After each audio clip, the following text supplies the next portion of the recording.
将立法院长杨锡坤前爱写诗吟诗，伊即卖也以台湾民主历史做起点，推测对日本时代以来39个诗人写的70条诗，甲出版做一本册，佮甲做台语客语的有声册，要用台湾的母语讲台湾历史。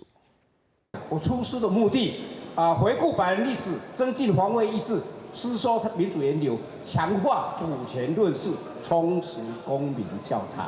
前立法院长杨锡坤以台湾民主路做主题，经39位诗人，包括伊家己的创作，加强70条汉诗，为上早日本时代1895年的诗开始，讲台湾的民主路。发表会现场，行政院长陈建仁、内政部长林佑昌、准外交部长林佳龙，拢来为杨锡坤徛台。428是旧金山合约生效的纪念日，那1952年的。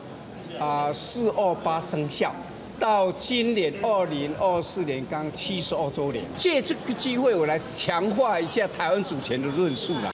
林冠为何力重生？杨锡坤爱写诗、吟诗，也关注母语教育。扫描册内底的 QR code， 就通用手机听台语、甲客语吟汉诗。 杨锡坤表示，希望透过这本册加上母语有声册，传承本土语言。行政院长陈建仁也表达认同。刘院长不止在推动自由民主方面，让台湾给全世界看得见，更重要的在推动这一个语言发展、母语教育更是做了很大的贡献。时选为台湾武装控制开始，讲到228事件、白色恐怖时期，尾手到即马的民主选举时期。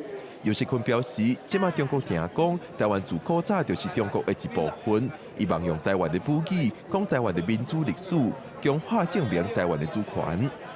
记者郭文台北报道。